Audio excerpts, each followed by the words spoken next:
as tecnologias da informação. Agora sim. Como diziam os antigos, agora estamos no ar, ao vivo. Muito bem. Bom, dizia eu, né, essa disciplina é a disciplina de linguagem e argumentação jurídica, nosso primeiro encontro, talvez seja o último, que podemos morrer a qualquer momento, então só pode ser que tenha só um encontro. O que é possível. Né, professor? Como é que é, senhorita Lorena? Eu já estou como fantasma, né, nessa câmera. O que acontece com a sua câmera? Isso é um efeito especial? Tá fazendo algum experimento científico, alguma coisa assim? Um efeito especial do computador, deu bronca. Você pode propor para Google um modelo de câmera assim, que você aparece e desaparece. Fica massa. Bem. Bom, nos encontraremos em tese nos encontraremos aqui todas as terças, às 9 horas, para os estudos dessa disciplina denominada de linguagem e argumentação jurídica. Vou explicar o funcionamento da disciplina, se é que vai funcionar, a avaliação, né, os procedimentos e depois o conteúdo que veremos. Salvo engano, eu enviei para a senhorita Clara Rafaela Quintas Campos. Haja nome, hein? É de origem portuguesa, Clara? Clara Rafaela Quintas Campos. Não, professor. Não? É Quintas. Eu tenho um amigo, que eu tenho uns amigos portugueses que tem uns 4, 5... É origem da Paraíba. Made in Paraíba, né? All right. Ok. Exato. Eu tenho uns amigos portugueses que têm uns 4 ou 5 sobrenomes. Por exemplo, Gonçalo Sopas de Melo Bandeira Rodrigues. De massa. É bom para escrever. Bem legal. Enviei o material para a senhorita Clara. Aprender quando é criança. Para a senhorita Clara e para a senhorita Sara, não foi? O material? Isso, foi sim. Foi, né? Não é isso, Sara? Muito bem. Distribuíram com o pessoal aí, não é isso? Então, todos estão com o plano de curso da disciplina, não é isso? E os textos, as fontes bibliográficas correspondentes aos conteúdos que veremos por aqui. Correto?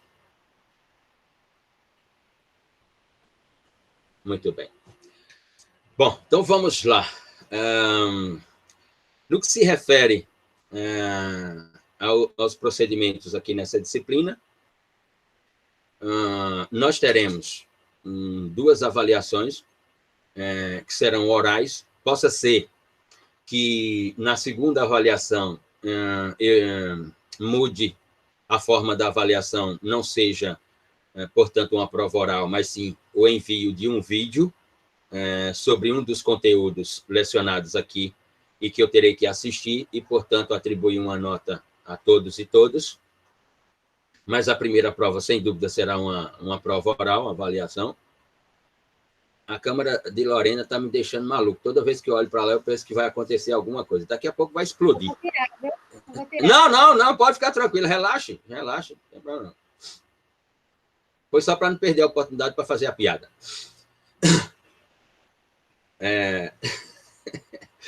Possa ser que mude para a segunda avaliação, vai depender do que aconteça nessa primeira parte da disciplina.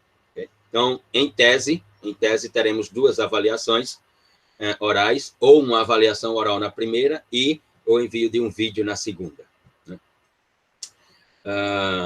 Como eu sempre digo, na disciplina que leciono, você pode simplesmente concluir essa disciplina hoje, ao terminar a aula lá pelas 10h50, você já pode ter concluído essa disciplina.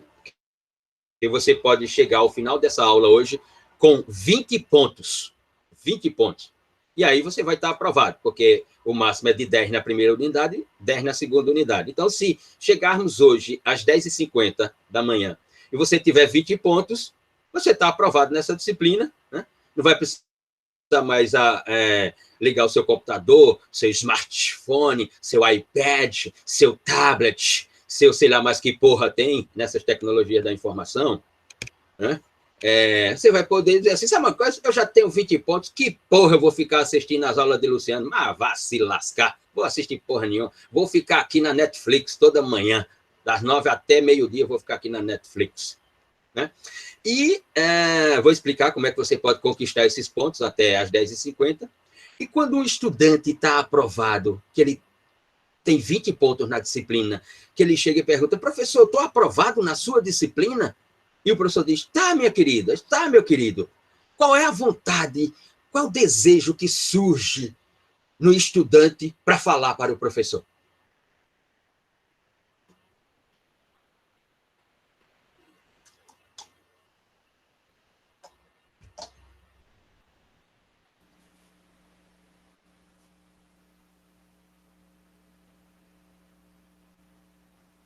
Quando você estiver aprovada com 20 pontos, o que você falará para mim?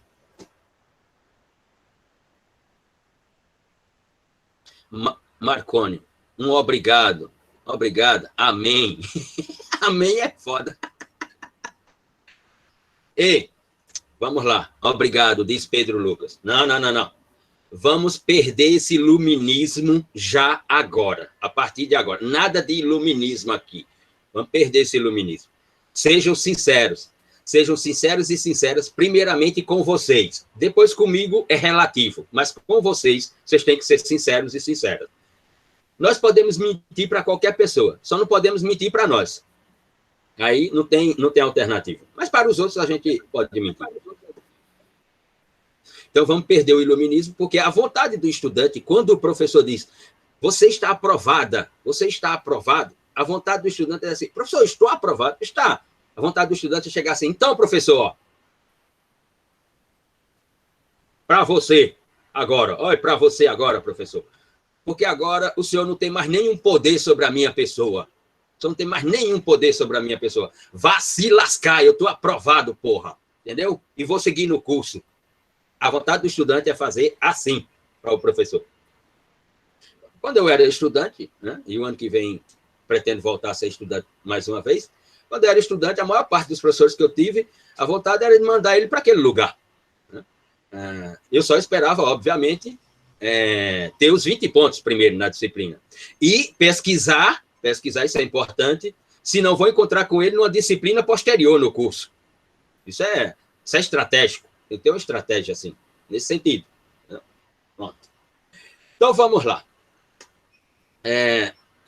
Sempre aplico, né, um método chamado PAAC. Não é PAC. PAC era aquele programa do governo federal de Dilma que não funcionava. O meu é PAAC, processo avaliativo, acumulativo, contínuo.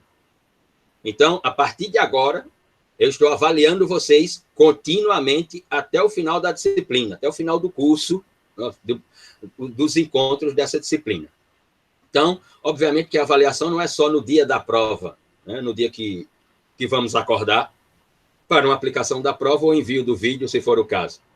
Mas a avaliação é no que diz respeito à interação construída aqui, né, o processo comunicativo, a participação, as manifestações, as inquietações, as dúvidas, as perguntas, etc. Então, eu estarei avaliando a todas e todos nesse sentido. E farei perguntas reiteradamente durante o desenvolvimento dos conteúdos. E as perguntas que eu for fazendo, eu atribuirei pontos. Eu direi, por exemplo, vou fazer a pergunta A. Quem responder essa pergunta terá 5 pontos, 10 pontos, 20 pontos. Esse é o método de processo avaliativo, acumulativo, contínuo. Mas, para além disso, eu vou aplicar, digamos, um método que é em homenagem a um deputado aqui da Paraíba, porque um tempo atrás, com meu amigo professor da Universidade Federal aqui em João Pessoa, Eduardo Ramalho Rabenhorst, foi vice-reitor da Universidade Federal, diretor do Centro de Ciência Jurídica da UFPB. Tínhamos um projeto de pesquisa com um grupo de estudantes sobre direito e gênero, e recebemos uma proposta de um deputado para transformar o projeto de pesquisa em um projeto de lei estadual. E Rabenhost me convidou para ir à Assembleia para conversar com o deputado. E nós fomos. E quando eu cheguei à Assembleia, eu decidi primeiro ir assistir à sessão no plenário da Assembleia. Fiquei lá sentado, assistindo a sessão e tal. E o deputado começou a fazer um discurso, né? Dizia o deputado, esse governo, o governo da época, construiu milhares e milhares de quilômetros de estrada, asfaltou a Paraíba. Esse governo tem um PLAS. Eu olhei para Rabenhost e perguntei, Rabenhost, o que é PLAS? O que é isso? Ele disse, eu não sei, Luciano. Sou de origem alemã e francesa. Eu disse, mas isso é inglês, PLAS? É o quê? É inglês britânico, é inglês irlandês, é inglês escocês, é a versão moderna americana? Que porra que é isso? Eu disse, não sei. Quando terminou a sessão, fui lá conversar com o deputado, né? Disse, deputado, eu entendi a parte dos quilômetros de estrada e tal, só não entendi esse PLAS. Quem é esse PLAS? Ele disse, como assim, professor? Algo a mais. Eu disse, plus. É um plus. Ele disse, aqui a gente chama PLAS. Eu disse, beleza, tá certo. Em homenagem a esse deputado, eu criei um PLAS aqui para vocês. Né? Criei um PLAS. Ou seja, além de atribuir os 20 pontos, vou atribuir um PLAS para vocês, como, por exemplo, mandarei você para a Pousada da Lua, na litoral sul da Paraíba, na praia de Carapibus, um pacote completo. Você vai chegar sexta-feira, depois do meio-dia, e sair segunda-feira até o meio-dia, e pode levar o seu crush. Né? Se você não estiver contente, não tem problema. Aí eu mando você para Tambaba, né? Porque aí em Tambaba teremos menos dificuldade. Você não vai ficar em casa, né? Você não vai abrir o seu closet, vai dizer assim, vou levar o quê para Tambaba? Levo isso? Não leva nada que tá bom. Vai para Tambaba sem nada que está ótimo. Precisa levar aquele seu sapato que comprou em Paris, né? Aquele vestido tubinho que você comprou em Milão, né? Aquela escova americana que você comprou pela internet, né? Aquele perfume francês que você comprou no Mercado Livre, etc., alguma coisa assim. Não precisa levar nada que está ótimo. Vai sem nada para Tambaba, tá beleza. Mas se você não estiver contente, eu lhe atribuo outro PLAS. Né? Mando você para o litoral norte da Paraíba, para a Baía da Traição, para a Pousada da Oca. Você manda um WhatsApp para o seu crush, diz, ei, tem um pacote para a gente ir para a Pousada da Oca, na Baía da Traição. Pedirei para um emissário meu enviar para você, lá na Pousada da Oca, 1 litro de Jack Daniel Roney, aquele uísque do Tennessee feito com mel, que é uma das grandes invenções da mente humana, extraordinário.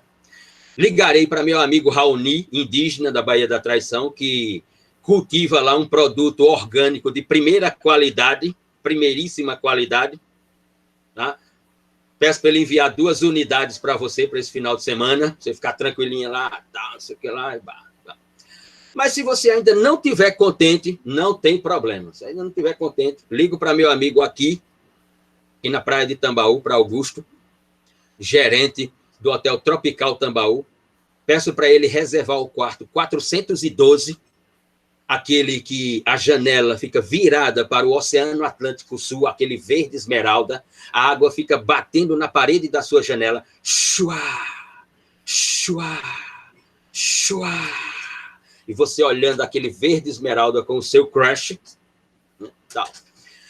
Mandarei o litro de Jack Daniels, lhe darei uns vouchers, você vai ter uns vouchers para você circular aqueles inferninhos de Tambaú, ali pela rua Elba Ramalho, lá pelo Café Empório, tal, não sei o que lá. Você vai pintar e bordar na night de Johnny People, né?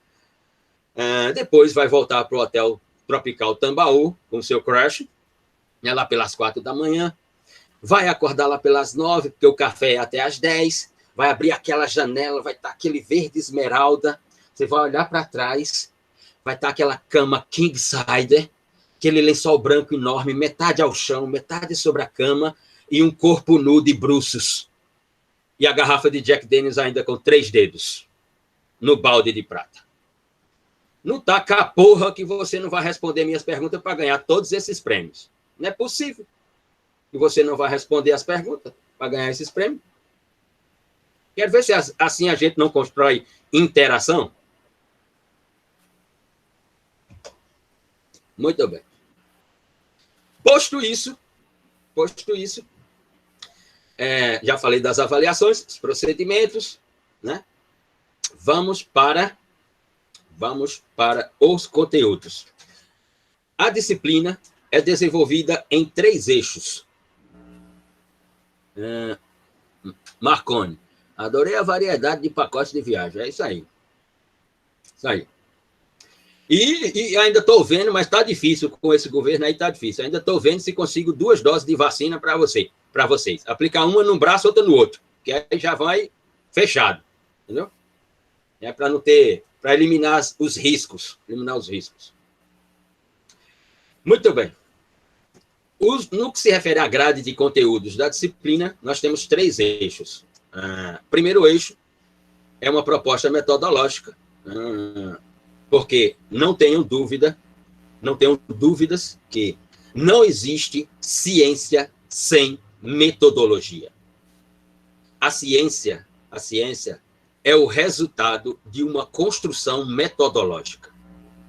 E no direito, nós temos grandes dificuldades de construções metodológicas. Por quê? Porque temos dificuldades de construir pesquisa no direito, diferentemente de outros espaços do saber, do conhecimento e da ciência. No direito, o direito se ergue ou se auto-ergue à luz de uma produção comunicativa extremamente retórica.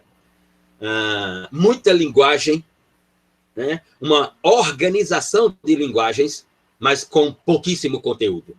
Quando nós vamos e mergulhamos no direito, temos dificuldades de encontrarmos a materialidade do direito. E poderão comprovar isso. Muito bem. Então, nós vamos partir de uma proposta metodológica para que você possa observar o direito e, dentro de um quadro, dentro de uma moldura metodológica, você possa ir inventando o direito. Inventando o direito. E essa expressão, inventando o direito, eu explico daqui a pouco, quando chegarmos na metodologia.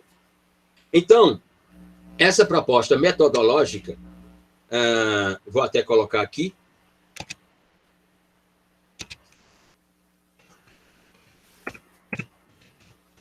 Ela vai se traduzir como...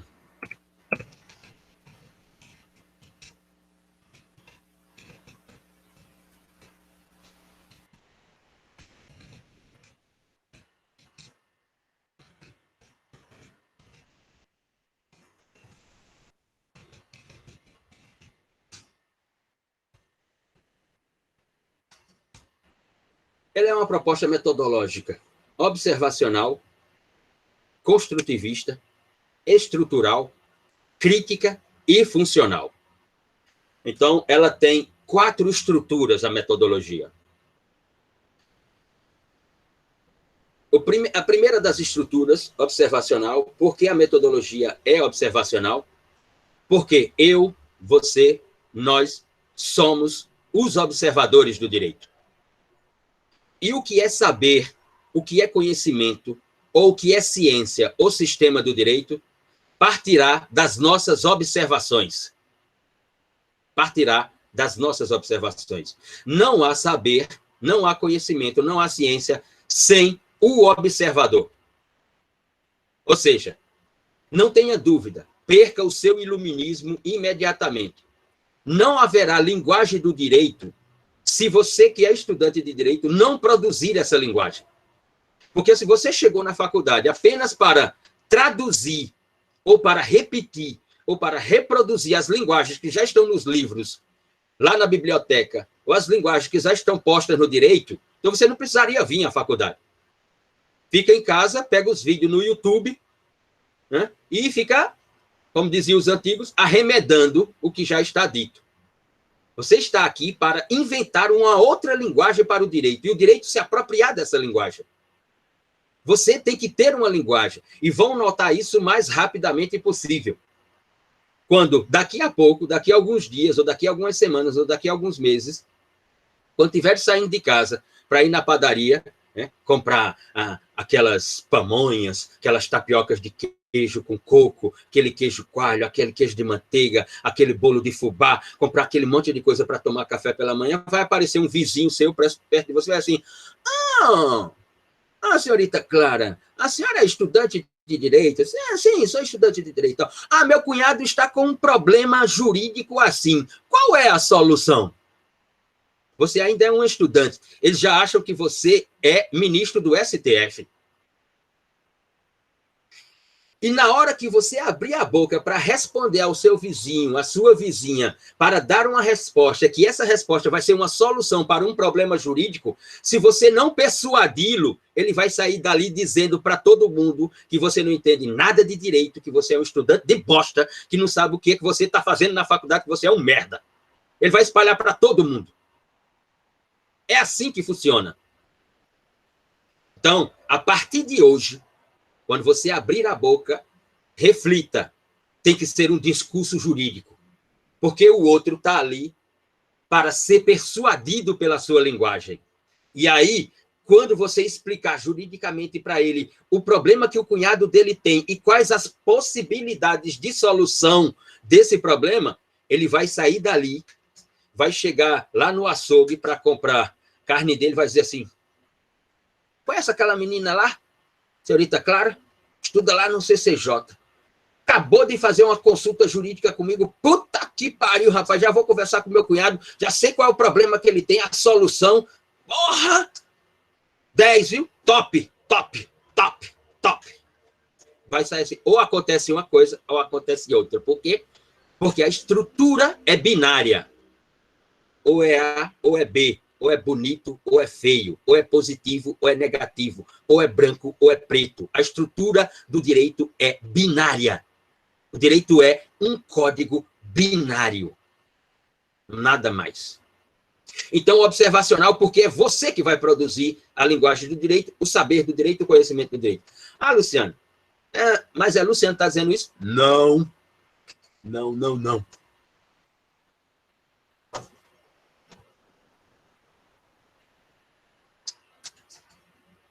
Quem está dizendo isso é esse rapaz aqui, chamado Albert Einstein. E parece que ele conhecia alguma coisa sobre ciência. Parece, sabe? Não sei se ele conhecia muito sobre ciência, mas parece que ele conhecia alguma coisa sobre ciência. Mas se não estão lembrando dele, não tem problema. Vou refrescar a memória de vocês. Lembrou dele agora? Agora estão lembrando dele, né? Com esse cabelo arrepiado, não está com a língua para fora hoje. Né? Esse rapaz aqui. Parece que ele entendia um pouco do que é ciência. E isso aqui, Einstein escreve uma série de 10 textos entre 1933 e 1945. Depois, esses textos são reunidos e publicados nesse livro.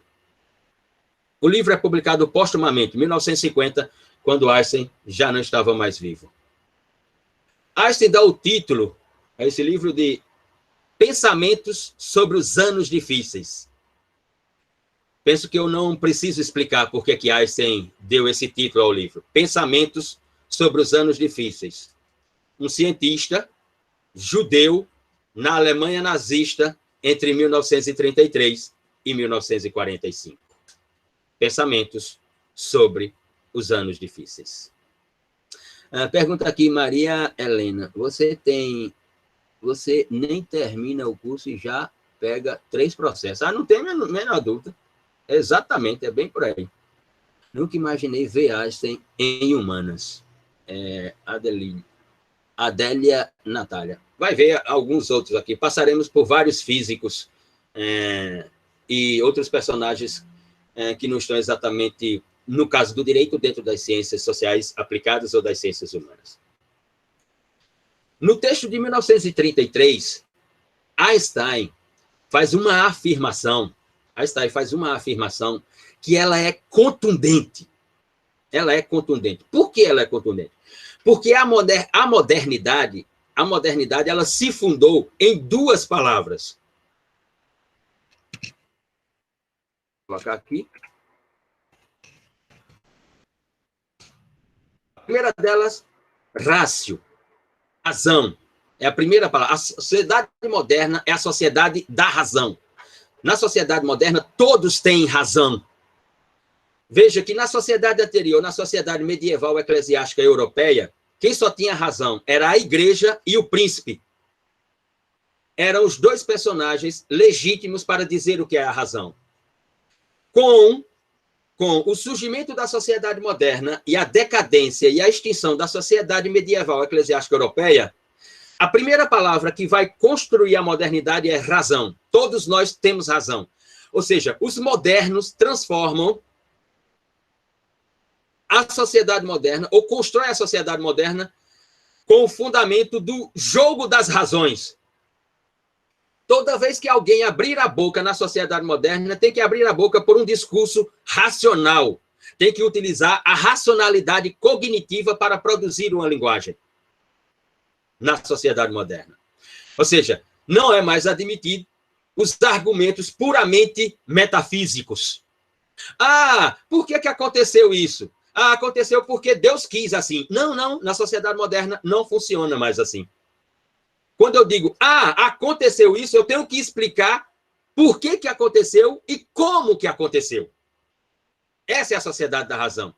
Ah, a senhorita Adélia, é isso, né? Adélia Natália, não é isso? A senhorita Adélia Natália realizou isso. Ah, tá certo. Não, tá certo não. Realizou por quê e como ela realizou.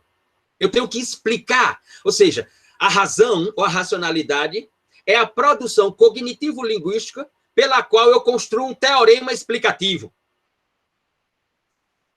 Toda vez que eu for me referir a algo, essa minha fala, esse meu discurso tem que estar numa moldura chamada teorema explicativo.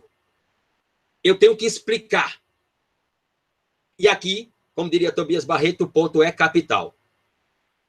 No direito, você não vai demonstrar absolutamente nada. No direito, você vai só explicar. Você não precisa demonstrar nada no direito. O direito não demonstra nada. O direito só explica. Mesmo porque, quando o direito toma uma decisão, essa decisão está sempre passível de outra decisão por uma instituição acima daquela que tomou a decisão. Então, tudo no direito é construção. Tudo no direito é construção.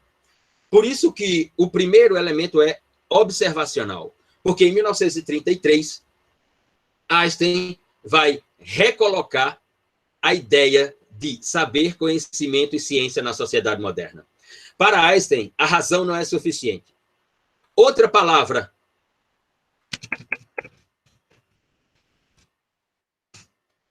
Descobrimento. É uma palavra cara na modernidade, principalmente para os portugueses. O período dos descobrimentos com os portugueses. Em 1933, Einstein joga na lata do lixo essas duas expressões. Como diria Bill Gates, Einstein abre um Windows para a produção do novo saber e do novo conhecimento. Abre uma janela. Porque, em 1933, ele diz o seguinte, neste livro. É o primeiro artigo deste livro. Primeiro capítulo. Abre aspas. Toda e qualquer construção teórico-científica nada mais é do que uma invenção da mente humana. Fecha aspas. Repito. Abre aspas. Einstein.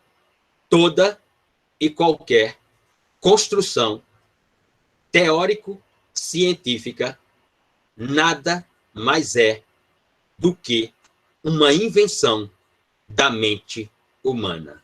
Fecha aspas. É por isso que Einstein vai dizer que saber, conhecimento e ciência não tem nada relacionado com razão e com descobrimento.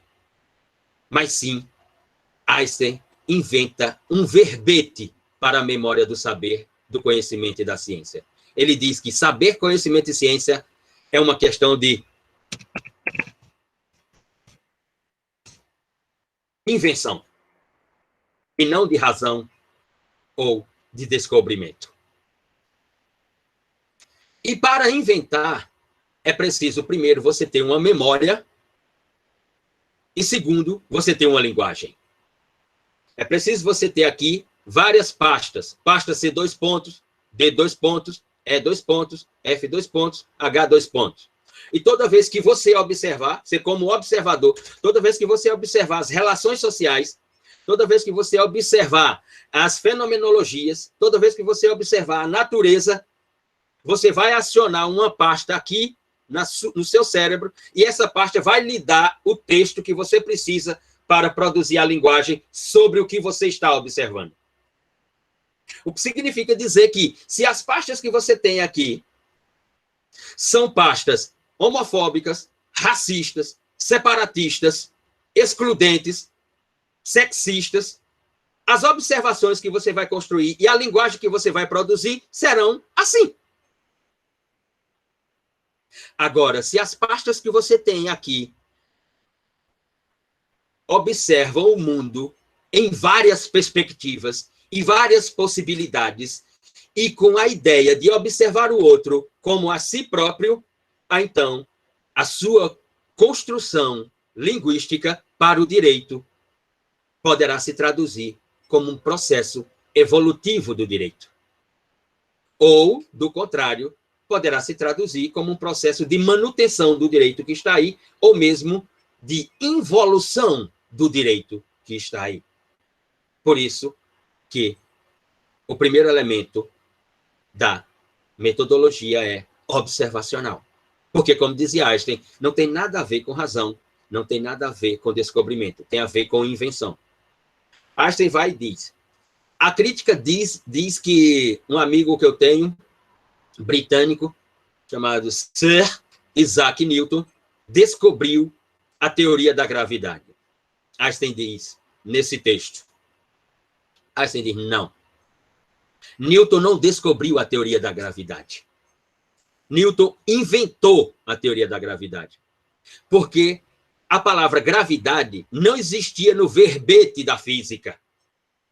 Depois que Newton colocou a palavra gravidade no verbete da física, ela se tornou uma ciência. E aí todos que foram falar de gravidade tinham que citar Newton, para dizer, olha, a gravidade de Newton, que ele diz que funciona assim, mesmo para criticar, para dizer, olha, aquilo que Newton chama de gravidade, que ele diz que funciona assim, não funciona bem assim, tem outras perspectivas. Mas para falar de gravidade, teria que citar Newton.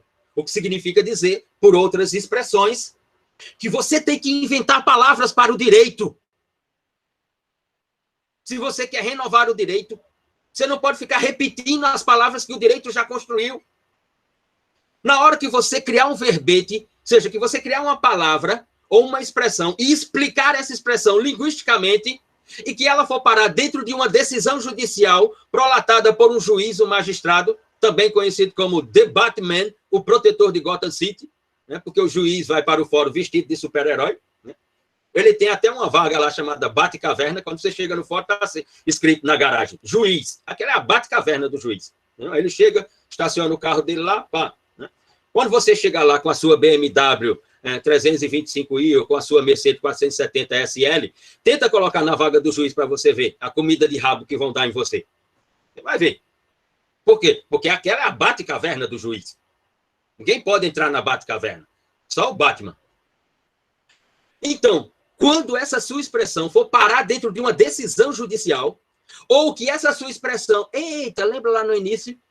Que essa sua expressão... ou esse seu projeto de pesquisa for transformado num projeto de lei lá na Assembleia do Estado da Paraíba ou no Parlamento, no Congresso Nacional, aí você inventou um verbete. E aí todos que forem falar sobre essa expressão terão que citar você. Mas para isso, você vai ter que inventar e não descobrir, como dizia Einstein. Como dizia Einstein, Newton não inventou a teoria da gravidade.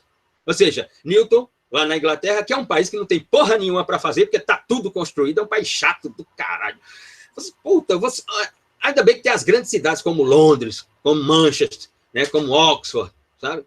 Mas você vai para a Inglaterra, é sempre aquele clima cinza, parece que pintaram o céu de cinza, sabe? Tudo é cinza, até a grama é cinza, um frio do caralho. Porra, aí você fica lá, tava Newton lá sentado, tinha porra nenhuma para fazer na Inglaterra, os caras já... Antes do ano 1000, os caras já tinham mais de 100 castelos, porra. Porra, vai construir mais o quê, porra? tem mais nada fazendo essa merda. Porra, que bosta. Aí tava Newton lá, olhando. Isso é numa tradução pobre do inglês britânico para o português. Tá lá olhando a macieira, olha a macieira, a maçã vai, pá, cai. Ele disse, oxê, a maçã cai. Qual é o momento que a maçã cai? Aí ele começou a fazer uns cálculos. O momento que a maçã cai e tal, quando ela fica madura, a maçã cai. Tem que... Né? E nós sabemos, né, que tudo que fica maduro cai. Né? E para levantar dá um trabalho miserável. Dá um trabalho danado para levantar. Mas cai. Chega uma época que cai. E quando cai é terrível. Aí é complicado demais. Enfim. Mas nesses tempos modernos, os fármacos ajudam bastante. A tecnologia do mundo da saúde ajuda enormemente nessa matéria. Ora, então vai Newton e diz. Ou vai Einstein e diz. Newton não descobriu porra nenhuma. Ele ficou observando a natureza, viu um processo natural acontecer, processo natural esse que não tem nome, e Newton atribuiu um nome e descreveu esse nome. Ou seja, deu um conteúdo a esse nome. Nasceu a teoria da gravidade. Einstein vai dizer, dizem que eu descobri a teoria da relatividade. Não, eu inventei a teoria da relatividade. Eu inventei observando, eu inventei a teoria da relatividade. Eu não descobri. Diz Einstein, a palavra relatividade não existia no mundo da física até eu colocá-la. Depois que eu coloquei-a no mundo da física, todos passaram a falar de relatividade. No direito acontece assim. Na hora que você inventar uma expressão, que ela for parar dentro de um projeto de lei e se transformar em uma lei, ou dentro de uma decisão judicial, que o juiz prolatar a sentença, você inventou uma linguagem para o direito.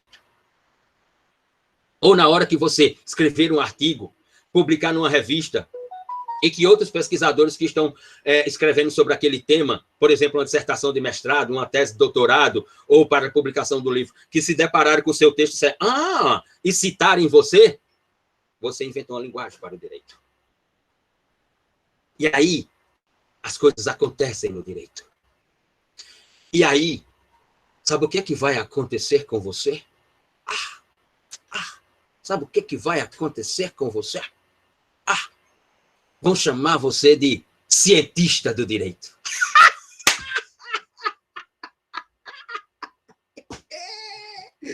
Vão chamar você de cientista do direito, né? Ou então, quando você é um advogado, né, que você vai e aí defende alguém no tribunal do júri, um camarada que praticou um homicídio triplamente qualificado, matou o outro, só deu 16 facadas no outro, depois cortou o pescoço dele, tocou fogo no corpo, jogou dentro de um rio, etc. Aí você vai lá no tribunal do júri para resolver esse pequeno problema, esse pequeníssimo problema. E você sai de lá absolvendo esse camarada. Quando você sai de lá, vem toda a imprensa em cima de você, assim, mas doutora Lorena, como é que isso aconteceu? A doutora conseguiu absolver aquele camarada que matou João com 16 facadas, estrangulou, jogou gasolina no corpo, tocou fogo, depois esquartejou. Como é que conseguiu essa decisão? A senhorita Lorena vai dar entrevista para a imprensa.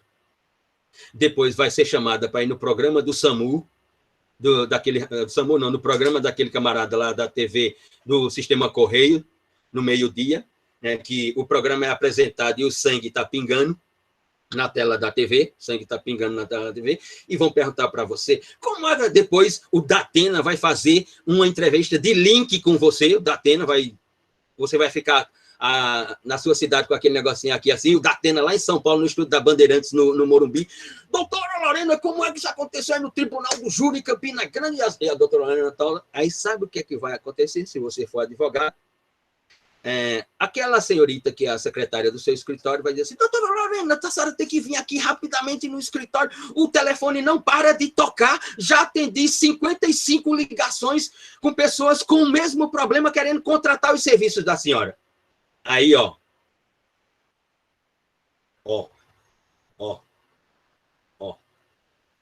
Aí, adeus pedir Uber. Agora vão andar de BMW, de Mercedes-Benz, de não sei o que lá. Por isso que essa porra chamada direito tem nada a ver com valores, com humanidade, com... Isso é business, isso é poder, isso é dominação, isso é civilidade, isso é sistema. Perca o seu iluminismo. Não estão aqui para fazer justiça, não estão aqui para encontrar a verdade, estão aqui para exercer poder. Porque esse curso vai lhe dar poder. Porque na hora que você conseguir construir tudo isso, vão chamar você de cientista, vão contratar os seus serviços, você vai ganhar dinheiro, entendeu? É nessa merda que resulta o direito. É só nessa porra que resulta o direito. Só nisso. Ah, eu vim fazer justiça. Vim fazer o quê? Que porra é isso? Justiça. Lembre-se, o código binário, sim ou não, bonito ou feio, no direito. Ou você constrói uma linguagem e traz o direito para você, ou a outra constrói essa linguagem e o direito vai para ele ou para ela, e você fica sem o direito. Não há direito para todos. Quando, no caso começo do tribunal do júri, o camarada sai absolvido, a família do outro ficou sem um ente, porque está morto. E ele saiu com a sua liberdade. Se ele é condenado, ele sai de lá sem a sua liberdade. E a família daquele que morreu tem, no mínimo, o consolo de que alguém foi condenado. Não há direito para todos. Perca esse seu iluminismo. Quando você estiver num embate no direito com o outro, ou você vence ou você perde. Não tem terceira via. O código é binário. E no direito, se você for advogado e perder, não vão contratar os seus serviços. Se você for promotor de justiça, vai ser ridicularizado que é um promotor de justiça que não vence um caso. A não ser que você vá ser juiz. Mas mesmo sendo juiz, você vai ter que decidir para quem vai enviar o direito. Ou para A, ou para B. Ou para a acusação, ou para a defesa. Não há alternativa. Por isso que o primeiro elemento da metodologia é observacional. Observe. Observe as fenomenologias, observe a natureza, observe as relações sociais, observe o direito e reflita o que você poderá inventar de linguagem para o direito.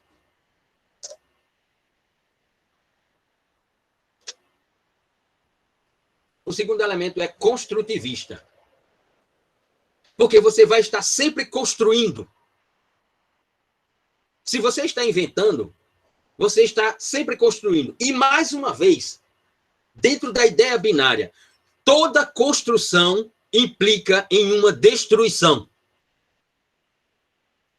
Se você está construindo algo, ao mesmo tempo você também está destruindo algo. Não há construção sem destruição. Para você construir o que você interpreta, o que você observa como deve ser o direito, você vai ter que destruir outro modelo de direito para colocar o seu modelo de direito. A proposta é construtivista. Como dizia esse rapaz aqui,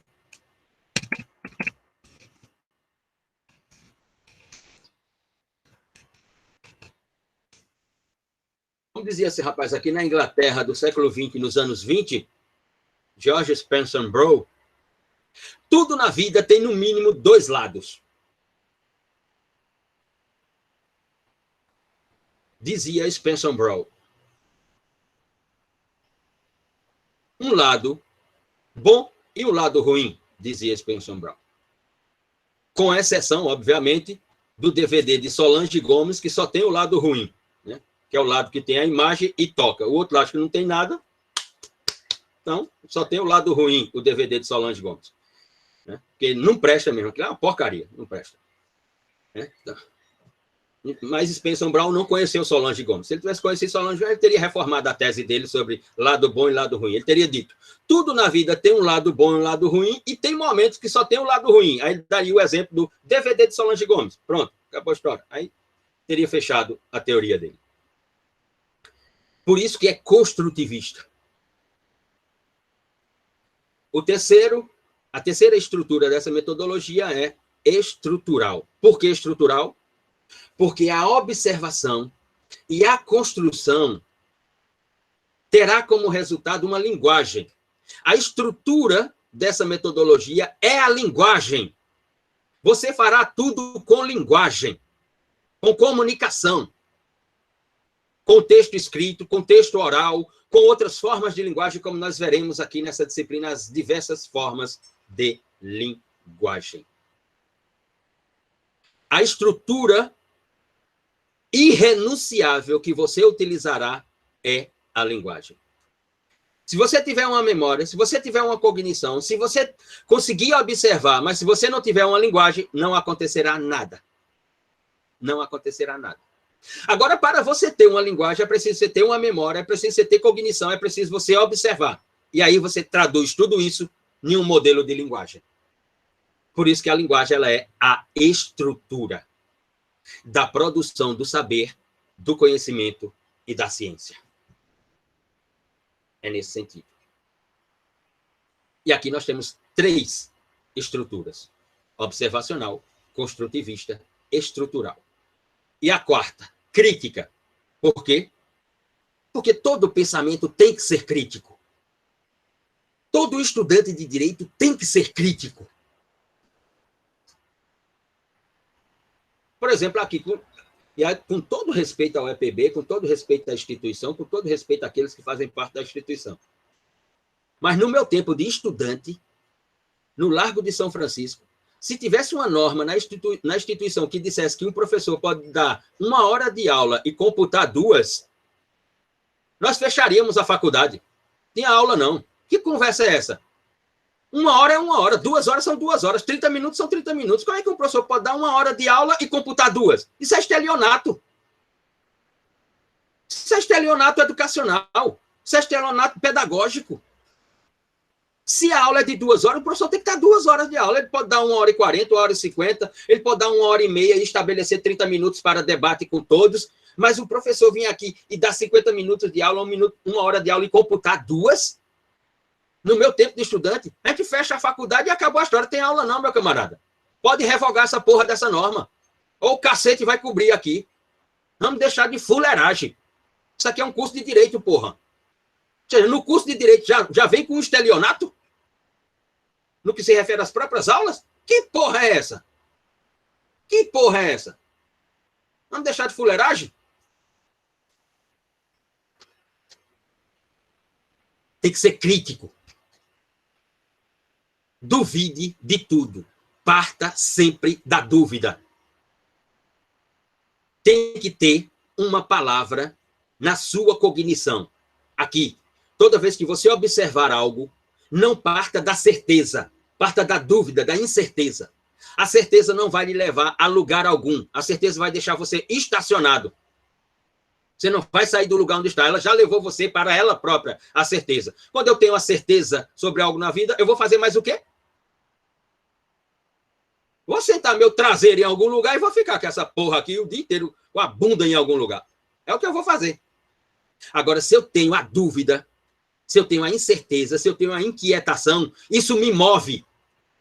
Isso me move. Isso me coloca em movimento. Portanto, o nosso pensamento tem que ser sempre crítico sobre o que nós estamos observando, sobre as razões colocadas, sobre aquilo que se diz que é descobrimento, sobre o que direito diz que é direito. Por exemplo, vocês mulheres, como é que vocês mulheres poderiam se comportar ao ler uma norma? No nosso Código Penal, até recentemente, tinha uma norma que chamava de conceito de mulher honesta. Sabe o que era isso? Antes, inclusive, nas ordenações do reino, se eu não me engano, nas Alfonsinas, nas Manuelinas, não, nas Filipinas, não, nas Alfonsinas, tinha uma previsão chamada conceito de viúva honesta. A mulher que era casada ficava viúva. Se ela saísse com outros homens, ela perdia o conceito de mulher honesta. Ela não era mais uma viúva honesta. Vocês já ouviram falar no conceito de homem honesto? Não, né? Porque é improvável. Não existe homem honesto, então não tem como construir um conceito para homem honesto. Não tem homem honesto, então pronto. Não tem como construir um conceito para homem honesto. E aí, depois, no Código Penal de 1940, criaram o conceito de mulher honesta, que era a mulher que, se tivesse relacionamentos que não se resultassem em nenhum casamento, ela não era uma mulher mais honesta.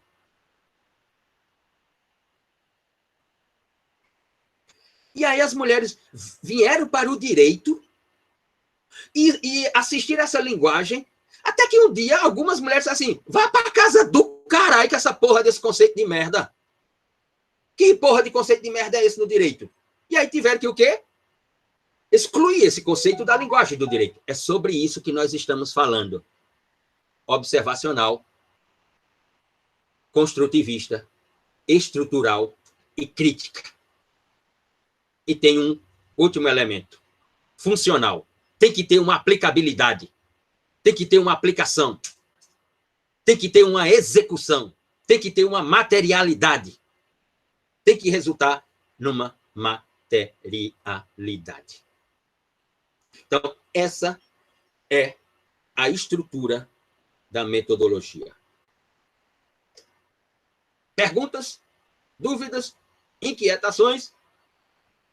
Problemas psíquicos? Procure um psiquiatra.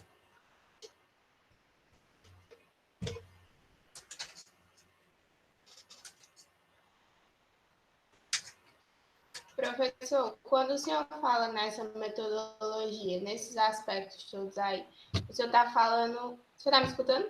Perfeitamente. Com os ouvidos. Você está me escutando? Com os ouvidos. Tá. Quando o senhor fala nessa metodologia, nesses pontos aí, o senhor está falando justamente quando a gente vai produzir o conhecimento jurídico, né? Na área Exato. jurídica, assim. Tem que usar em questão sempre esses pontos todos, né?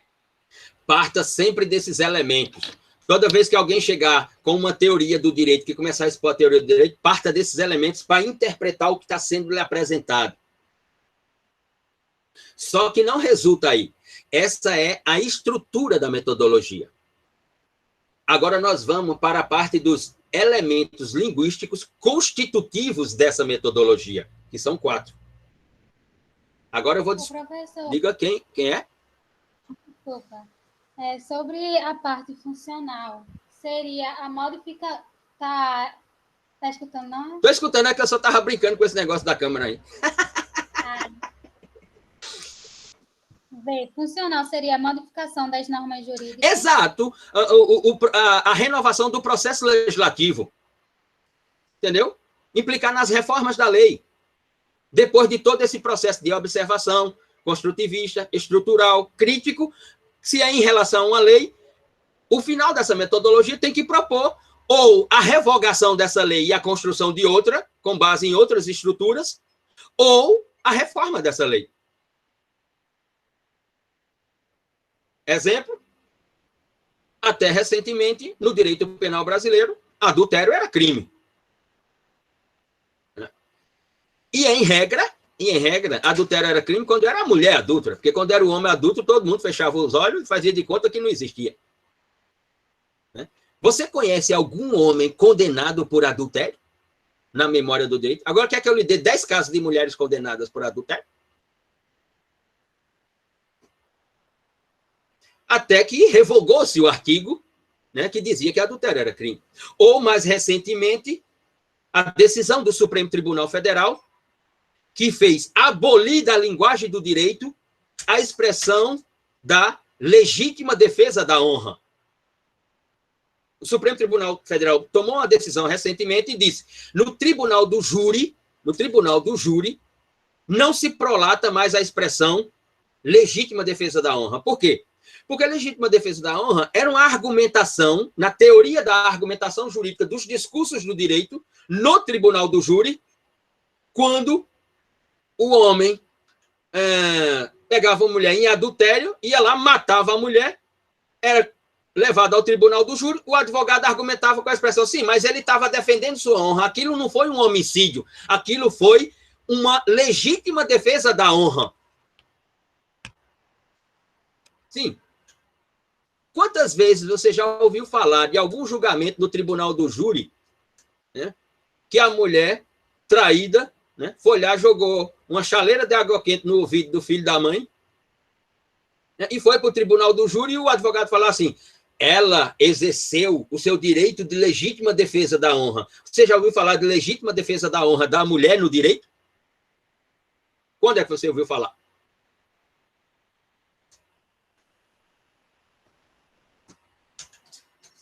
Quando? O Supremo Tribunal Federal, a requerimento de uma associação de direitos humanos, extinguiu essa expressão do discurso jurídico no Tribunal do Júri. Ô, professor, Sim? essa metodologia, ela é cíclica, é? De tipo... Claro, ela é circular, sim.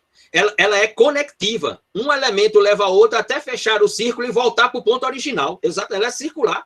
Ela é circular. É porque o senhor falou desse sentido, aí eu entendi, por exemplo, o feminicídio como a invenção dessa nova... É claro, sim, perfeito. O tipo penal de feminicídio, que só vem aparecer no direito penal brasileiro em 2015, né? Pela lei 13.105 de 2015, e que apareceu no Código Penal brasileiro como a sexta qualificadora do crime de homicídio, né, lá do artigo 121, é a sexta qualificadora do artigo 121, é a tradução dessa metodologia. É a tradução dessa estrutura metodológica. E olhe, que só veio aparecer agora em 2015.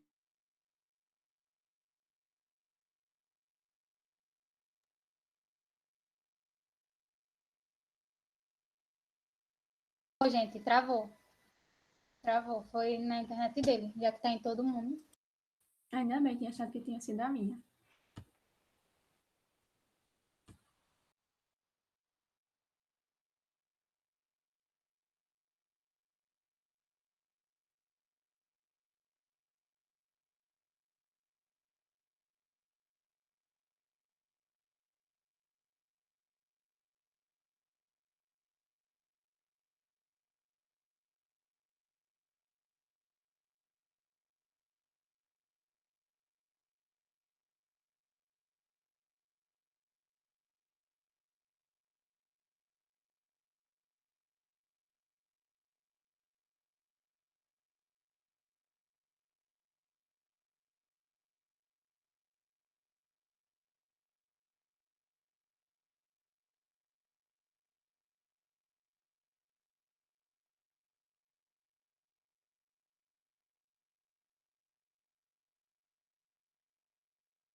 Ele disse que a internet caiu, mas que estava.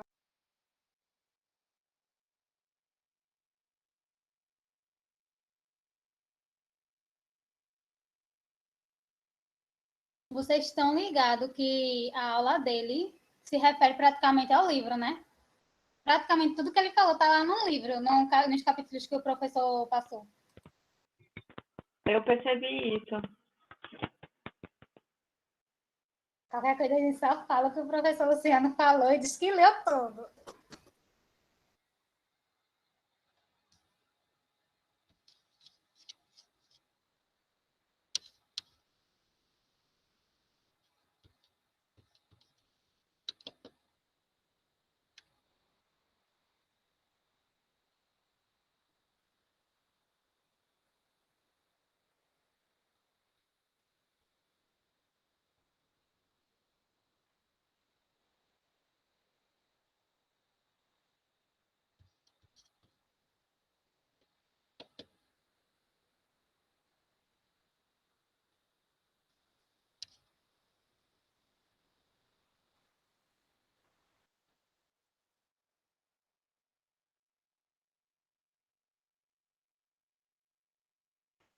Voltamos.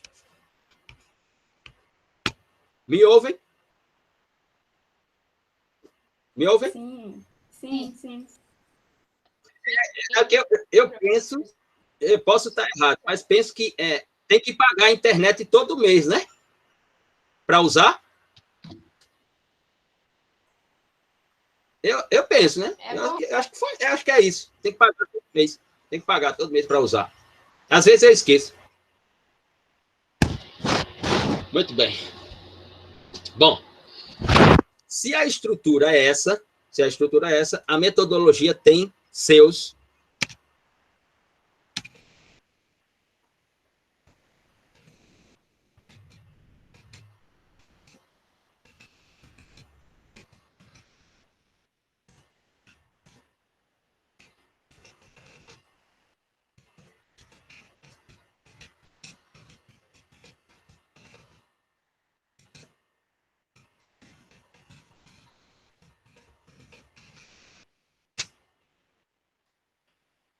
Se a metodologia tem sua estrutura, a metodologia tem os seus elementos linguísticos constitutivos.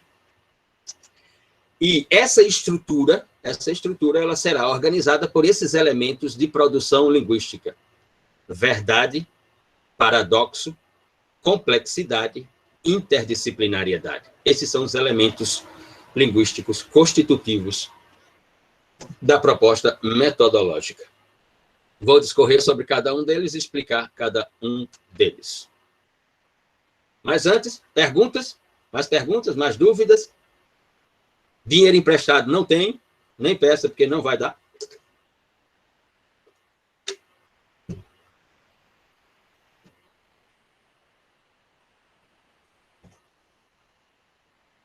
Professor, o senhor estava falando antes sobre extinguir um termo, antes da internet cair.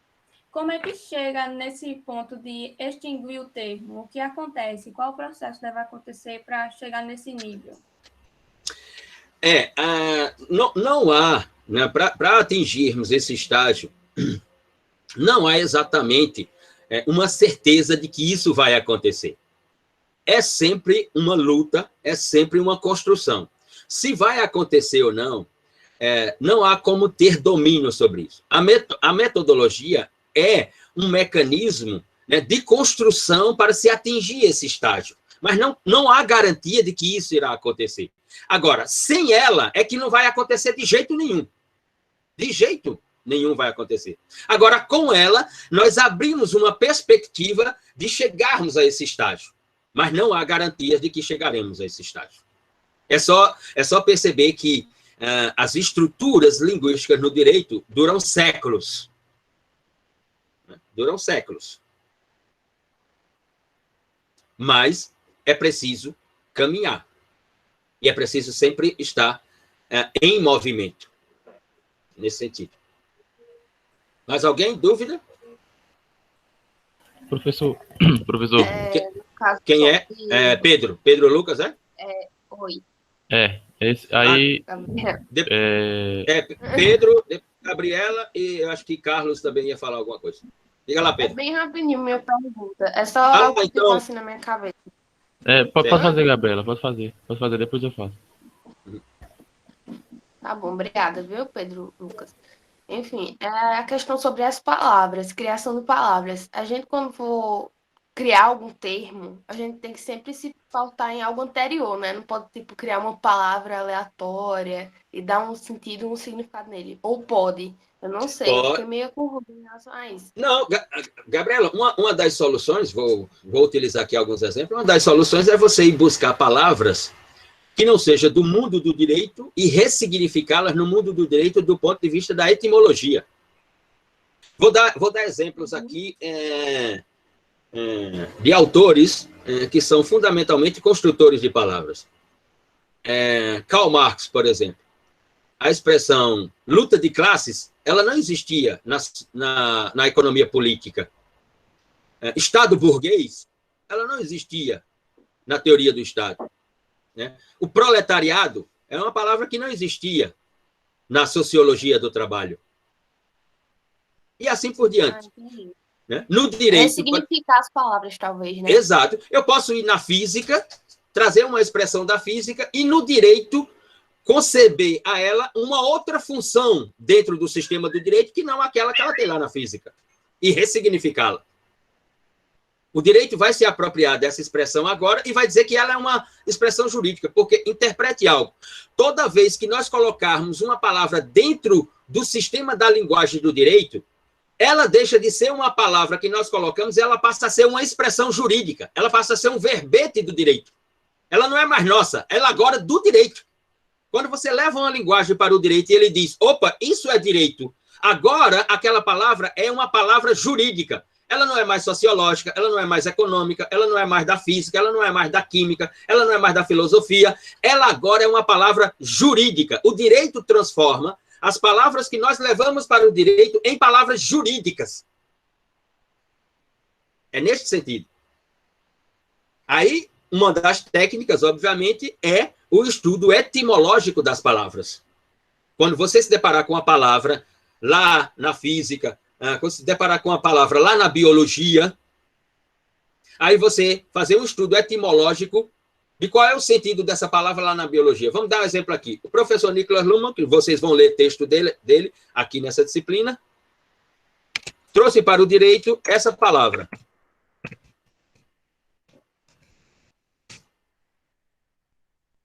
Autopoiesis. É uma palavra grega muito utilizada na biologia. O sistema biológico, ele é autopoético. Por quê? Nós levamos um corte. Temos um ferimento. O ferimento, a própria pele e o próprio corpo humano se auto-reconstrói e faz cicatrizar o ferimento. Daqui a algum tempo não terei mais o ferimento. Terei uma cicatriz, mas não o ferimento. Por quê? Porque o sistema biológico só precisa dele para ser sistema biológico. Ele se auto-reconstrói. O ferimento, que hoje é ferimento, amanhã não será mais, porque o corpo humano se auto-reconstruiu a partir de si próprio, consigo próprio. Luhmann veio para o direito, trouxe essa palavra e disse: o sistema do direito é um sistema autopoético. Por que Luhmann disse que o sistema do direito é autopoético? Porque o direito, para ser direito, só precisa da sua linguagem, que ele chama de linguagem jurídica. Todas as palavras que eu levar para o direito transforma numa linguagem jurídica. E ele só tem duas estruturas. Como é que ele transforma qualquer linguagem numa linguagem jurídica? Ou pegando essa linguagem e transformando numa lei, ou pegando essa linguagem e jogando dentro de uma decisão judicial de um magistrado.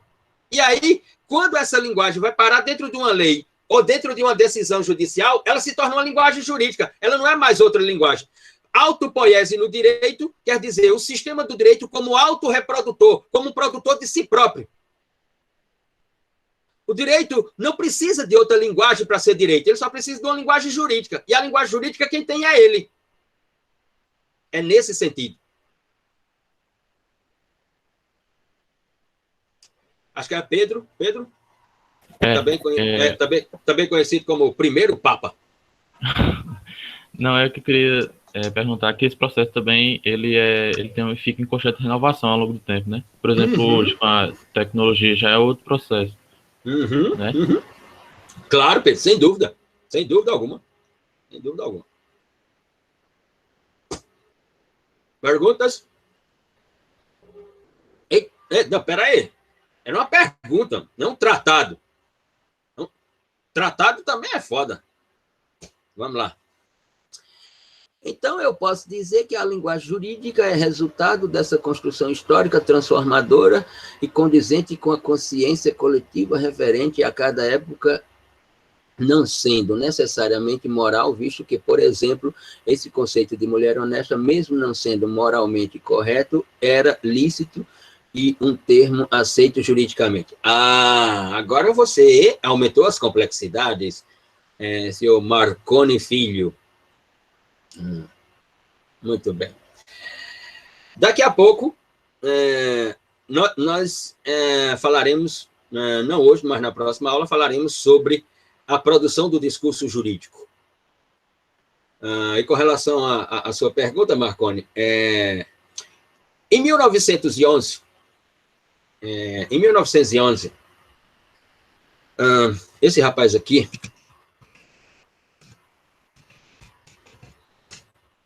escreveu uma obra chamada...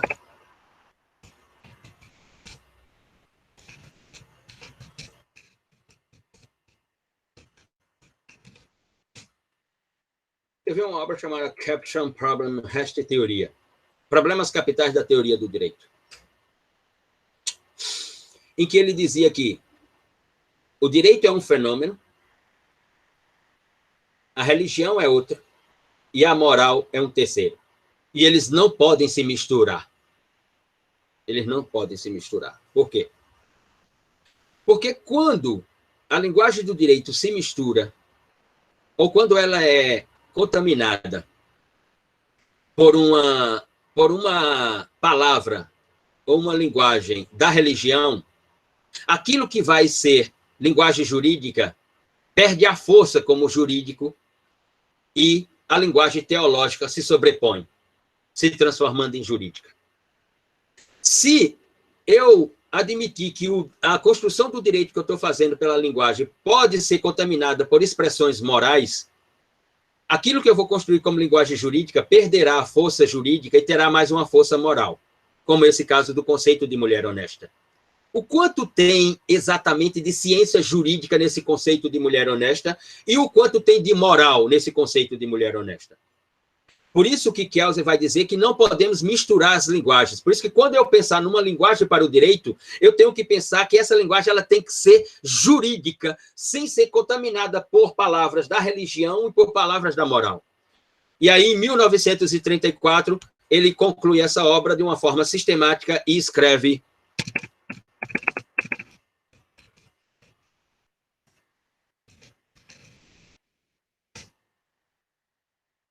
Rest Teoria, teoria pura do direito, de Hans Kelsen, 1934. Quando Kelsen vai e diz, a linguagem do direito tem que ser pura, ela não pode ser contaminada pela religião, ela não pode ser contaminada pela moral, porque quando nós misturamos linguagem da moral com linguagem jurídica, quando nós misturamos linguagem da religião com linguagem jurídica, dá em merda, dá num desastre civilizatório. É só olhar o Brasil, olha o momento que nós estamos vivendo.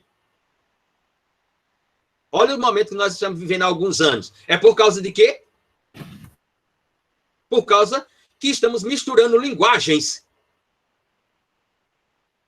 Porque tem uma ciência dizendo que, aqui, sem nenhuma conotação político-partidária, essa porra dessa política no Brasil é um cabaré. Aliás, cabaré é uma instituição nobre, perto do que transformar a política brasileira. Eu fico com o cabaré, estou fora da política. Prefiro ir para o cabaré. Ora, tem uma ciência dizendo que só há uma alternativa. Só há uma alternativa para o quê? Para nós minimizarmos os riscos de infecção e contaminação por um vírus. A alternativa é uma vacina. Aí tem uma cambada dizendo que não, a vacina não presta para nada, tem que ter um tratamento precoce com não sei o quê, com não sei o que lá. Com base no quê? Com base em... Não, porque Deus assim... Olha, no Brasil nós chegamos ao ponto do cara dizer assim, não vou tomar vacina porque isso não vai dar nada. Mas quer ter uma arma na cintura.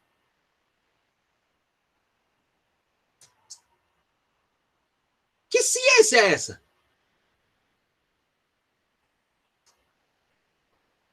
É por isso que nós estamos nessa merda civilizatória. Jogaram a gente dentro de uma fossa civilizatória. É preciso uma linguagem pura. Você vai lá na biologia, você vai lá na física, você vai lá na química, você vai na história, pega uma expressão. Mas, quando você for ressignificar essa expressão, se afaste. Ou seja, você é o observador. Dispa-se da sua formação religiosa, dispa-se da sua formação familiar, dispa-se do seu ciclo social. Você é o observador. As suas observações têm que ser puras. Se você produzir uma linguagem jogando moral para dentro dessa linguagem, se você produzir uma moral jogando sua religião para dentro dessa linguagem, vai dar num desastre civilizatório. Não nos esqueçamos do que aconteceu na Alemanha. Qual era o argumento do direito na Alemanha nazista entre 1933 e 1945? Nós, alemães, arianos, somos superiores na raça humana. Esse era um argumento puramente moral.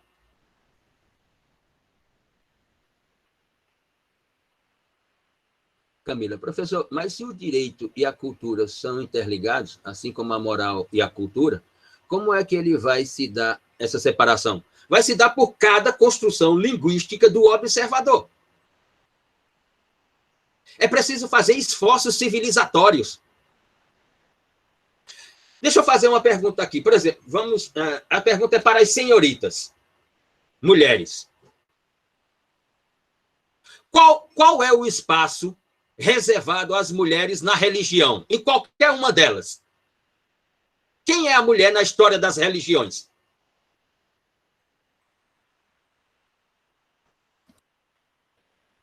O pecado. Qual é o espaço reservado à mulher na moral?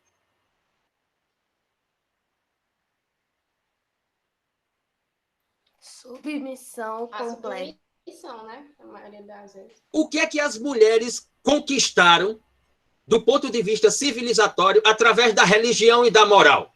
Nadar. Só morte. Então, por que é que vão misturar a linguagem? Não tem condição.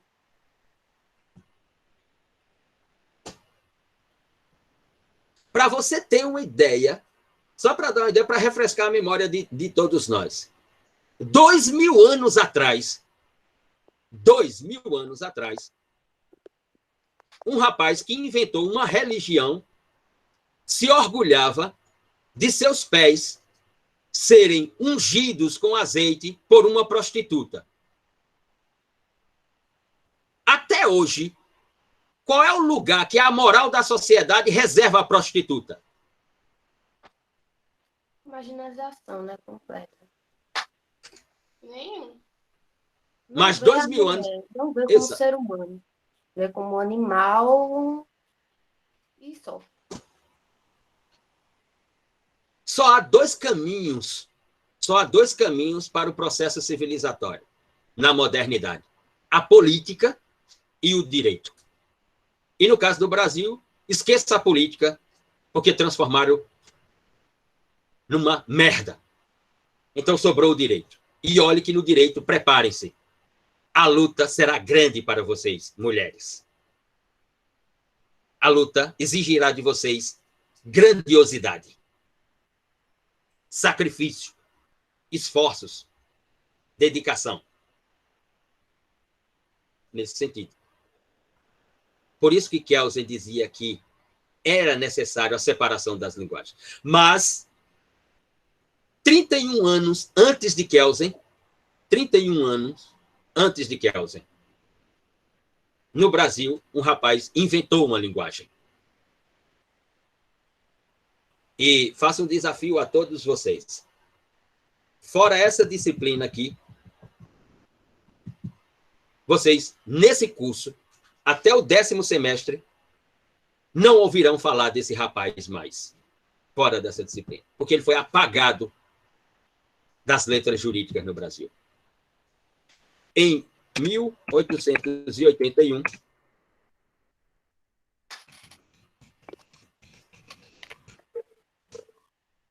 Tobias Barreto, na Escola do Recife, a única faculdade de direito científica que esse país já produziu, escreveu um texto e disse: Deus não pode fazer parte das nossas construções científicas. Deus só pode fazer parte das nossas adorações, da nossa fé, não da ciência. Deus não cabe na ciência. Deus na ciência é como o algoritmo 9 na aritmética. Deus está fora. Isso era 1881. É uma das primeiras construções linguístico-científicas do direito no Brasil. Por isso que ele é o inventor do culturalismo jurídico no Brasil. Aí vocês podem perguntar assim, e por que não se cita Tobias Barreto, professor, nos cursos de Direito? Por que não se estuda Tobias Barreto no curso de Direito? Sabe por quê?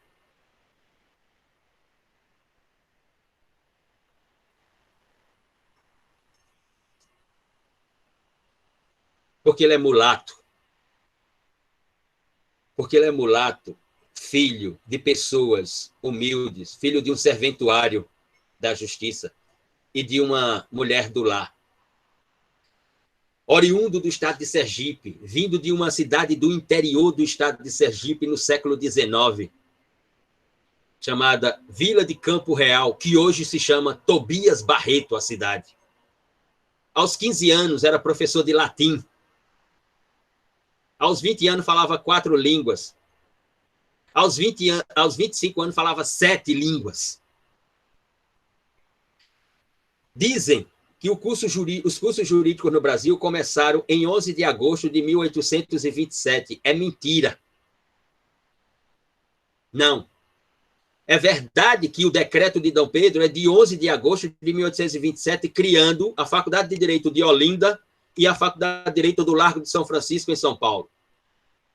Mas até 1863, os cursos jurídicos no Brasil era como o programa da Ana Maria Braga, entendeu? Galera ia lá para mostrar o cabelo que tinha feito em Paris, o vestido que tinha comprado em Milão, o sapato que tinha comprado em Lisboa, e provar as comidas dela e ficar embaixo da mesa falando não sei o quê. Esses eram os cursos jurídicos no Brasil. Em 1864, Tobias Barreto se matricula na Faculdade de Direito do Recife. Na Faculdade de Direito que tinha só gente que não era importante no mundo jurídico. Rui Barbosa, Castro Alves, Clóvis Bevilacqua, Silvio Romero. Aparece esse rapaz, franzino, mulato, vindo do interior. Na primeira aula ele frequenta, o professor vai e fala: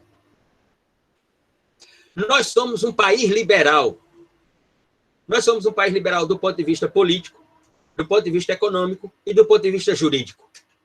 Do ponto de vista político, nós somos um país liberal das ideias de John Locke, o inglês, o britânico. Ele, tá certo. Nós somos um país liberal do ponto de vista econômico, das ideias de Adam Smith. E nós somos um país liberal do ponto de vista das ideias americanas de Tocqueville. Ele vai e faz assim: professor, posso fazer uma pergunta? E o professor diz: pode. Qual é a pergunta? É assim: nós somos um país liberal, professor? Somos. Tá certo. Nós temos uma Constituição, professor? Temos, a Constituição de 1824.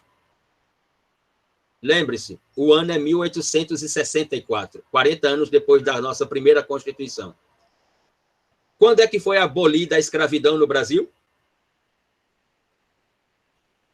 1888, 24 anos depois.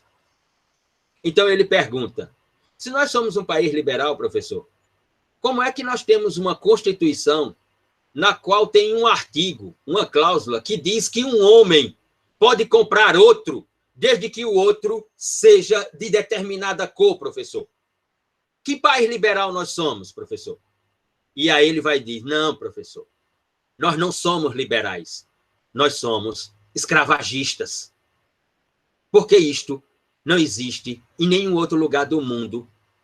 Isso não está escrito em nenhum documento jurídico em nenhum país liberal, só no nosso, professor. Em 1824, professor, 40 anos atrás, nós tivemos a nossa Constituição. Ela não aboliu a escravidão. Nós estamos em 1864, professor. Eu ando nas ruas do Recife e eu vejo pessoas que são pessoas, sujeitos de direitos, e eu vejo outros seres humanos que são mercadorias, são réis, são propriedades. E todas as outras que são propriedades, são réis, são negras, professor, e não brancas. Que porra de liberalismo é esse, professor? Ali nasceu a cultura jurídica no Brasil. Ele escreve um texto, esse rapaz. Você pode ir aí no Aristóteles americano, conhecido também como Google. Você pode perguntar, ele vai lhe responder. E se você escrever errado, ele vai colocar embaixo. Você não quis dizer, você vai ver. Você pode procurar aí um texto de Tobias Barreto chamado Uma Nova Intuição sobre o Direito. Uma Nova Intuição. Esse texto foi publicado com 2 títulos. Você vai encontrá-lo ou como Uma Nova Intuição sobre o Direito ou Uma Nova Ideia sobre o Direito. Quando na Europa, o pensamento máximo era o justnaturalismo,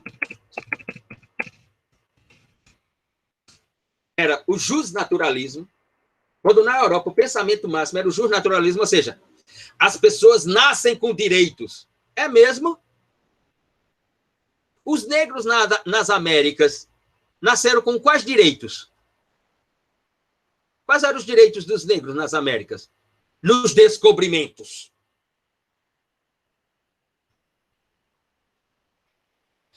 Quando na Europa todos diziam, as pessoas nascem com direito, as pessoas têm direito à vida, as pessoas têm direito à propriedade, as pessoas têm direito à liberdade. Qual desses direitos os negros tinham? Propriedade? Não, eles eram a propriedade de alguém. Liberdade? Não, eles estavam escravizados. Vida? Existe vida na escravidão?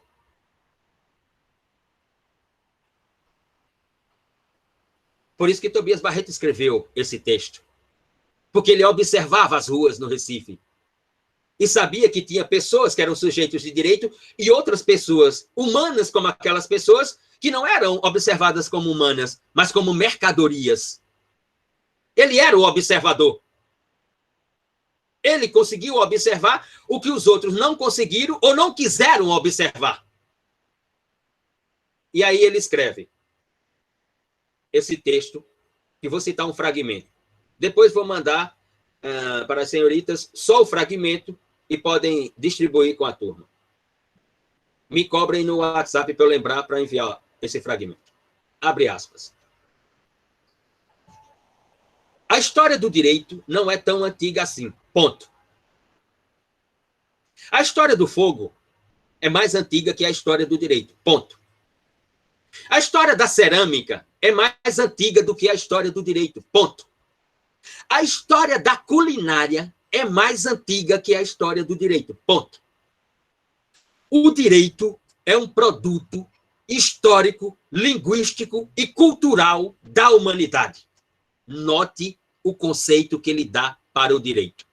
O direito é um produto linguístico, linguagem e cognição.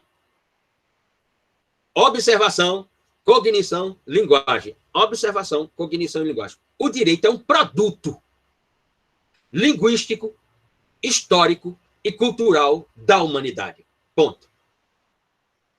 Só aí ele acabou com o pensamento europeu sobre o justnaturalismo. Se o direito é um produto linguístico, histórico e cultural da humanidade, obviamente que ele é uma luta. Você não nasce com direitos. Não existe direito antes das sociedades, não existe justnaturalismo. Antes da sociedade, só existe o estado de natureza, como escreveu Hobbes no Leviatã. Todos contra todos. E o mais forte vencerá. No governo civil, na sociedade civil, na civilidade ou no processo civilizatório da modernidade, o direito é uma luta. Tanto que Tobias Barreto passou a ser conhecido como o Hering do direito brasileiro. Aquele autor alemão chamado Rudolf von Hering, que escreveu um livro chamado A Luta pelo Direito. Mas ele não para aí. Ele vai e inventa uma linguagem para o seu conceito de direito, que ela é simplesmente insuperável até os dias de hoje. Aquele rapaz franzino, mulato, vindo do interior de Sergipe, vai e dá o seu conceito de direito na língua latina. Vai, ele diz, o direito é serpenisen, serpet, comederet, non fit drago. A serpe que não devora a serpe não se faz dragão. A força que não vence a força não se faz direito. O direito é a força que matou a própria força. Ele está falando não de força física, ele está falando de cognição e linguagem. O direito, a força do direito é você ter memória e ideias e produzir uma linguagem. É o que ele está falando. Ele vai dizer, o direito é um cosmos de força. Ele diz, o direito é um cosmo de fiere. Fiere é a palavra italiana para força. É um cosmo de forças cognitivas e linguísticas. Para os alemães, esse conceito de direito, até o dia de hoje, é insuperável. Mas você não ouvirá falar dele nesse curso de direito.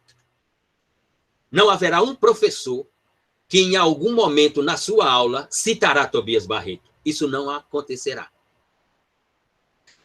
Mas é o primeiro momento que o Brasil exporta ciência jurídica para a Europa.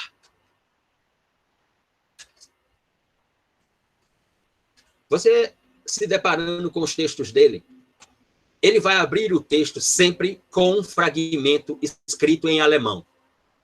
Apelidaram ele, os invejosos, o apelidaram de o germanista brasileiro, porque no século XIX ele dizia, a cultura francesa está em decadência e a alemã está em ascensão. Aliás, ele dizia, os franceses nos ensinam a escrever, mas os alemães nos ensinam a pensar. Então ele ficou para a história também como o germanista brasileiro.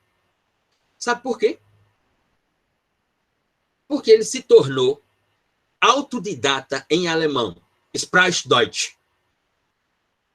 Ele lia, escrevia e falava em alemão sem nunca ter tido uma aula em alemão, sem nunca ter tido um professor de alemão. Ele era autodidata e falava 7 línguas. Sabe como é que ele aprendeu alemão? Quando ele chegou no Recife, porque ele era filho de família humilde, obviamente seus pais não poderiam mantê-lo na cidade do Recife. Ele dava aula para os filhos dos senhores escravos. Então, quando os meninos e as meninas que tinham aula com Tobias Barreto, aula de inglês, aula de espanhol, aula de francês, aula de italiano, dizia, Tobias, nós vamos para a Europa. Meus pais vão me levar para a Europa. Nós vamos passar 30 dias na Europa. Vamos a Berlim, a Londres, a Roma. Ele dizia, é? Vocês vão à Alemanha, a Berlim? É. Então vamos fazer assim. Quando você estiver em Berlim, você pode me comprar um dicionário, se chama Langenstein. Você pode me comprar um dicionário? Posso. A gente desconta aqui nas aulas. Quando você me trouxer o dicionário, aí você não precisa me pagar o número de aulas, porque o dicionário paga o número das aulas. Tá certo. Você pode também me trazer o livro do professor tal, em alemão? Posso. E a gente desconta no preço das aulas, certo?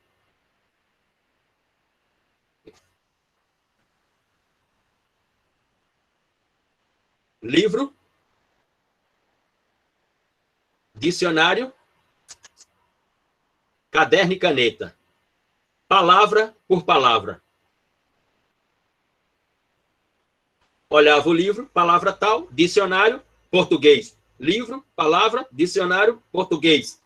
Traduzia livro atrás de livro, palavra atrás de palavra para a tradução. Se tornou autodidata em Sprachdeutsch.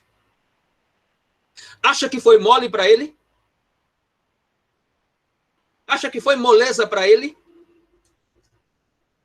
Ou foi dureza? Ou teve que fazer esforços? Ou teve que se dedicar? Ou teve que malhar? E qual é o espaço que a memória do direito reserva a ele? Agora, um bando de cretino medíocre que escreve manual de direito, o direito reserva um espaço de celebridade para esse bando de idiotas. Essa legião de mediocridade do direito brasileiro. Agora, a Tobias Barreto não lhe reserva espaço algum. Quando estiverem lá na disciplina de direito penal, por exemplo, os professores falarão de Beccaria, autor do livro Dei delitti e delle pene, dos delitos e das penas, a grande obra da modernidade, do direito penal moderno, do direito penal da sociedade moderna. Quando Beccaria quando Beccaria vai e diz: na sociedade moderna não pode viger a pena de morte, a pena capital. Por quê? Por causa daquela primeira palavra que eu coloquei lá no início, chamada ratio, razão. Porque a pena capital não tem razão. Carlos Eduardo tira a vida de Yasmin. O Estado vem e tira a vida de Carlos Eduardo. Qual é a razão que tem nisso? Qual é a racionalidade que tem nisso? Então, Beccaria vai e diz: a pena capital não pode estar na sociedade moderna. Assim como a pena de maus tratos não pode, o Estado não pode tocar na integridade do condenado. Assim como a pena de suplício não pode estar. Por quê? Porque a pena de suplício era uma pena aplicada aos escravos. E na modernidade não pode ter escravos. As pessoas são livres. A palavra que funda a sociedade moderna é liberté, liberdade. Na sociedade moderna não pode ter a pena de banimento.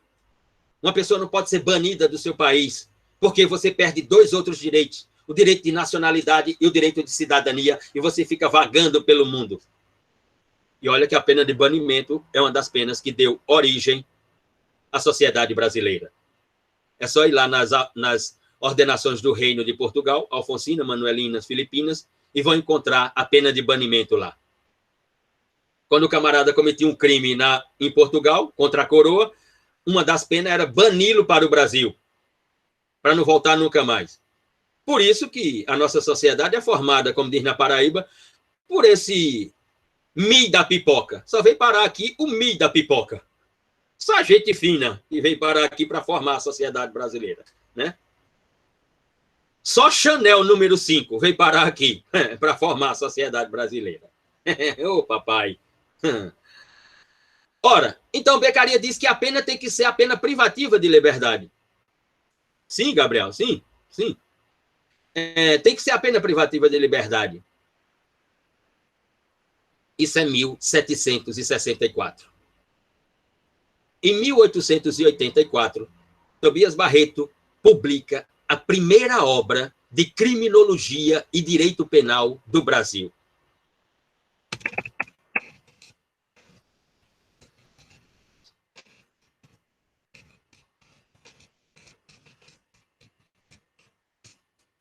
Ele publica Menores e Loucos e o Fundamento de Punir. Pode colocar isso aí no Google que você vai ter o livro no original, em formato PDF, na linguagem do português arcaico. E ele simplesmente destrói a teoria de Beccaria, do italiano Beccaria, ao dizer que o fundamento da pena privativa de liberdade é não ter fundamento. Por quê? Porque ela não é um instituto jurídico, ela é um instituto político. A pena não tem estrutura jurídica, a pena só tem estrutura política. Como é que a pena privativa de liberdade poderia ser um instituto jurídico da sociedade moderna se ela tira a liberdade e a sociedade moderna começa com a palavra liberdade? Então, para ele, a pena de prisão é a introdução da linguagem política dentro da linguagem jurídica. É a dominação da linguagem política pela linguagem jurídica. Ela não tem fundamento. Por isso que ele diz, os cretinos que ficam em sala de aula, lecionando aos estudantes os fundamentos da pena privativa de liberdade, é porque também já devem ter encontrado os fundamentos jurídicos da guerra. Qual é o fundamento jurídico da guerra? Nenhum. Exato. Nenhum. Ela é política, ela é econômica, ela é de dominação, ela é de invasão, ela é de usurpar as riquezas dos outros, mas não jurídica. É sobre isso que estamos falando. Sobre observar, sobre construir, sobre a linguagem como estrutura, sobre a crítica, sobre o funcional, a aplicabilidade.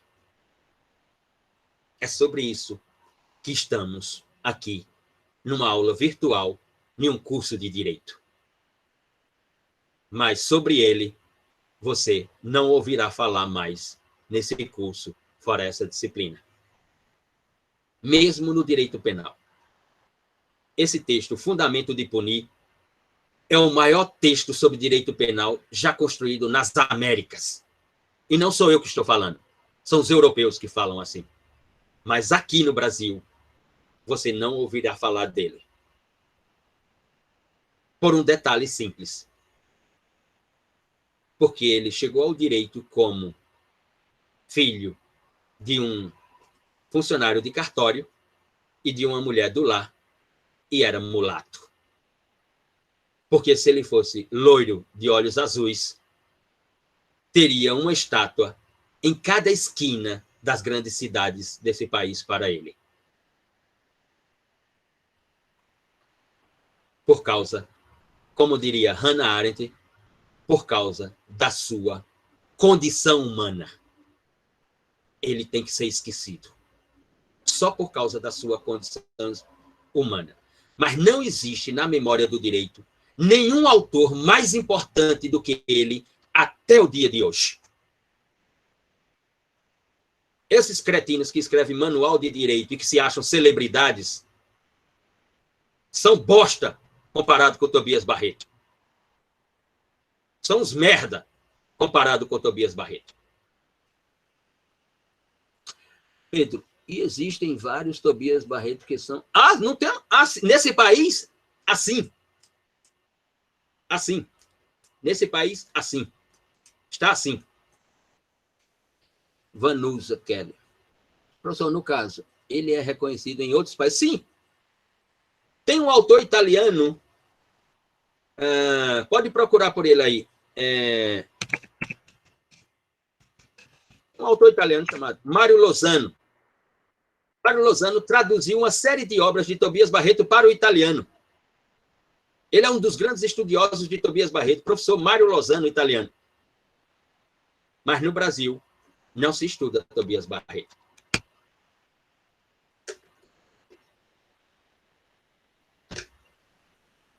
Senhoritos e senhoritas, vão dar 10 horas e 50 minutos.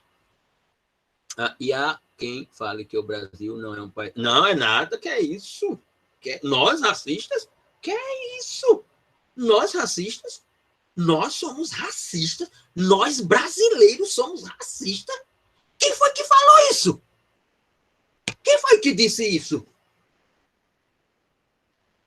É porque as aulas estão virtuais. Mas se estivéssemos no CCJ, eu iria fazer uma sugestão a todos e todas. Quando terminasse a aula, que saísse pelo CCJ, pudessem contar quantos estudantes negros tem no CCJ. E aí, na aula seguinte, me diriam, quantos amigos, estudantes no curso de Direito você encontrou aí pelo CCJ negros? Quantos você encontrou? Eu perguntaria isso para vocês, se as aulas fossem presenciais. Mas nós não somos racistas. Que é isso? Que é isso?